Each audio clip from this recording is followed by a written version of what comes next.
চলো আজকে এই ব্রাইডটির ড্রিম লুক ফুলফিল করতে পারলাম কিনা সেটাই তোমাদের সাথে শেয়ার করব। আর প্রথমে শুনে নাও কেমন লুক বলো চাইছি। কেমন মেকআপ চাও?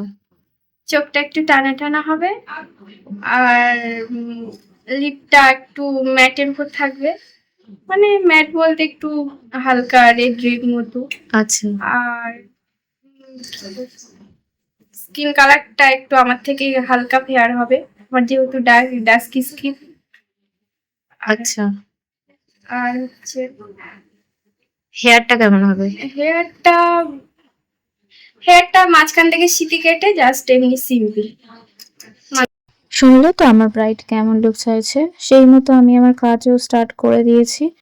আমি বেশিরভাগ মেকআপে স্কিন টোনেই করি, কিন্তু আমার এই ব্রাইডটা চেয়েছিল স্কিন টোন থেকে একটু ফেয়ার, যেহেতু একটু ডাস্কি টোনের ছিল তাই বলেছিল যে দিদি আমার স্কিন টোনটা একটু ফেয়ার রাখবে। লোকেশনে গিয়ে কাজ করলে একটা জিনিস তো সব মেকআপ আর্টিস্টদের ফেস করতে হয়, সেটি হলো কারেন্ট চলে যাওয়া। হ্যাঁ, এই লোকেশনে গিয়ে আমার কাজ করতে গিয়ে সেম ফেস করতে হয়েছে, বারবার কারেন্ট চলে যাচ্ছিল, তো তার জন্য একটু তো প্রবলেম হয়। আর যে রুমটাতে সাজছিল সেখানেও লাইট খুব একটা ভালো ছিল না। তো শুনে নাও ব্রাইডের ফুল লুকটা কেমন লেগেছে। খুব ভালো লেগেছে, আমার এটা ড্রিম লুক ছিল।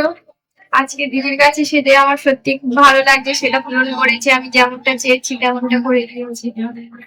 আমাকে খুব স্পেশাল লাগছে আজকে দিদির কাছে সেজে, আমার খুব ইচ্ছে ছিল। চোখটা একটু ডাউন করো। কেমন হয়েছে এই লুকটা জানাতে কিন্তু ভুলো না। আর তোমরাও যদি চাও তোমাদের বিশেষ দিনের জন্য এমন লুক পেতে অবশ্যই আমার সাথে যোগাযোগ করতে পারো।